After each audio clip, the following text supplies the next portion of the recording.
नमस्कार, मेरा नाम है भव्य द्विवेदी। अभी हम मौजूद है राजू भदौरिया जी के साथ। उनसे चर्चा करेंगे कि क्या कुछ माहौल चल रहा है राजनीति का। और एक तरफ जहां पे दादा दयालु हैं, वहीं दूसरी तरफ चिंटू चौकसे हैं जो चुनाव लड़ रहे हैं। दोनों में कट्टर का मुकाबला है। तो जानते हैं राजू भदौरिया से कि क्या कुछ माहौल चल रहा है क्षेत्र में।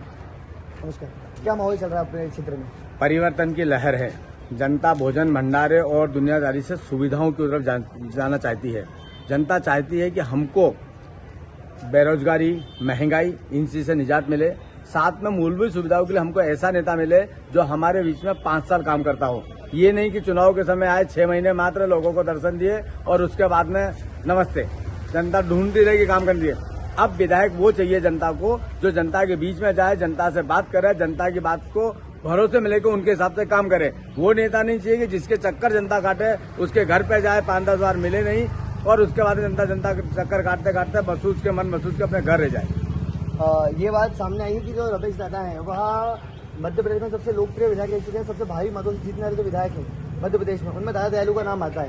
तो क्या क्राइटेरिया रहेगा, अपन जो जीतेंगे उसकी रणनीति किस प्रकार की बन रही है इस बार? अभी तक क्या हुआ, पार्टी ने जिन लोगों को चुनाव दिया उन लोगों की जनसेवा मात्र टिकट मिलने के बाद चुनाव लड़ाए। हम लोग पिछले 25 साल से विधानसभा टिकट के पार्षद की तैयारी करी, फिर 3 बार पार्षद हो चुके, उसका 2 बार विधानसभा में हमने तैयारी करी, हमको टिकट नहीं मिलेगा। लेकिन हमने पार्टी के साथ में कहीं गद्दा नहीं गई, पार्टी के साथ झंडा ताकत से उठाते रहिए और पार्टी से ऊपर, भाजपा कांग्रेस से ऊपर हम लोग जनता की सेवा करते हैं, जनता के बीच में बने रहे। हमारे पारिवारिक रिश्ते कम से कम इस विधानसभा में 25 से 30 हजार घरों में हैं जो हमको चाहते हैं, जो पार्टी से ऊपर चिंटू चौकसे को जिताना चाहते हैं, क्योंकि चिंटू चौकसे की काम करने की शैली भाजपा कांग्रेस से ऊपर है। उनका मतलब है जनता की सेवा होना चाहिए। पार्टी एक वैचारिक लड़ाई है, विचारों से ऊपर हमारे रिश्ते होते हैं। उन रिश्तों को कायम कर रखा है चिंटू भाई ने और उसका परिणाम हो कि दादा दयालु की जो मिथ्या बनी हुई है कि कोई नहीं जीत पाएगा लाख पार, इस बार उनको जनता ने ठाना है, जनता उनको घर पहुंचाएगी। ये जो गुंडागर्दी बढ़ रही है 2 नंबर क्षेत्र में और अधिकतर जगह है, जो क्लब कल्चर है, क्लब कल्चर गुंडागर्दी, ये 2 ऐसे मुख्य मुद्दे हैं इंदौर शहर के जिन्होंने कहीं ना कहीं इंदौर शहर की छवि अन्य प्रदेशों में भी धूमिल की है और अन्य शहरों में भी धूमिल की है। तो इस पे क्या कहना है आपका? बिल्कुल सरासर नाइट कल्चर जो चल रहा है गलत चल रहा है। ये भाजपा की सरकार है और इनकी सरकार में होने के बाद इनको क्या जरूरत है नाइट कल्चर चलाने की? अगर नाइट कल्चर को चलाना है तो पुलिस प्रशासन इतना होना चाहिए जिसमें शक्ति होना चाहिए। नेताओं की साठगांठ से, खासकर हमारे विधायक रमेश मेंदोला, इनकी साठगांठ है नशेड़ियों से। नासिर खान जो आज पूरा सत्ता चला रहा है, जो नशा बेच रहा है, वो इनका खास दोस्त है। इन लोगों के कारण ये पूरी दुनियादारी चल रही है और यही नशे का व्यापार करा रहे हैं। चाहे भूमाफिया हो, चाहे गुंडे हो, चाहे इस क्षेत्र में जितनी भी अवैध गतिविधि चलती है, उसके टोटल संरक्षक रमेश मेंदोला ही है।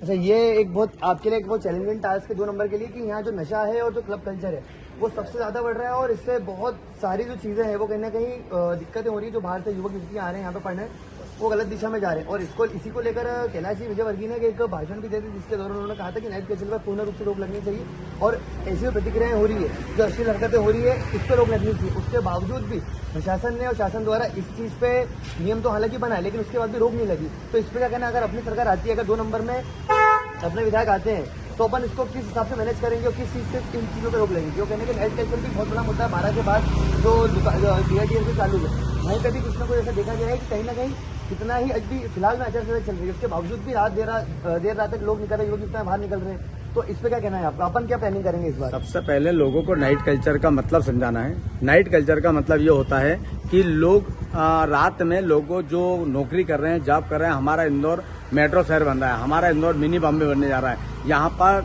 3 शिफ्टों में नाइट में काम होने लगा है। नाइट कल्चर के अंदर जो सुविधाएं देना है वो सुविधाएं लोगों को मिल रही है। जैसे रात को कोई 12 बजे या 1 बजे 2 बजे छूटता है तो खाना खाने कहाँ जाएगा? इस चक्कर में नाइट कल्चर को चालू किया गया है। लेकिन प्रशासन की सख्ती ना होने के कारण और जो होटलाइज लड़के लड़कियां आए हैं उन पर सख्ती ना होने के कारण, अवैध रूप से होटल खुलने के कारण दारू और नशे का जो सरबराह चल रहा है, एक्चुअल बंद करने की किनको जो है, जो अवैध रूप से धंधे कर रहे हैं, दारू पिला रहे हैं, पब खोल रहे हैं, इन लोगों को बंद करने की जरूरत है। वहां पर प्रशासन का पहरा होना चाहिए, नाइट में अलग से ड्यूटियां होना चाहिए। नाइट कल्चर गलत नहीं है, नाइट कल्चर में एक्चुअल सुविधाएं चाहिए। हकीकत में गंदगी वहां है जहां पर अवैध रूप से नेताओं की साठगांठ से बड़े बड़े पब खुल गए, अवैध रूप से नशा का धंधा चल रहा है, वो गलत कर रहे हैं। सीधे जब तक प्रशासनिक अधिकारी की पोस्टिंग, कहीं ना कहीं ये मामला बाजार में आ रहा है कि लोग पोस्टिंग ही पैसे से की जा रही है। हर थाने की कीमत वैल्यूट की जाएगी है।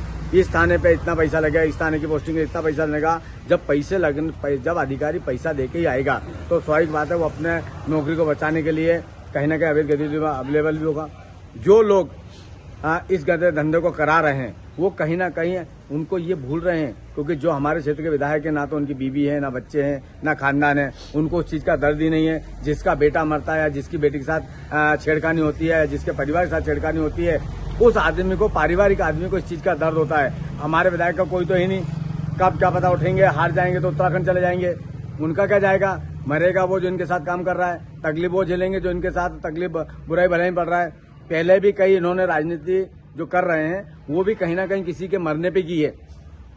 इन्होंने राजनीति सेवा करके नहीं की है।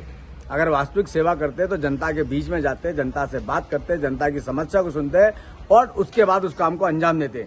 इन लोगों ने भोजन भंडारे के नाम पर मात्र राजनीति की है और इसके अलावा मुझे नहीं लगता ये कभी किसी के घर पे मिलने जाते होंगे या किसी की गमी में जाते होंगे। ये तो मात्र चुनाव के समय इनको याद आती है कि अब जनता के बीच में जाना है और जनता से वोट लेना है, यही इनका काम है। तो इतने पूर्व में भी विधायक रह चुके हैं तो कहीं ना कहीं लोगों ने ही इनको जिताया है।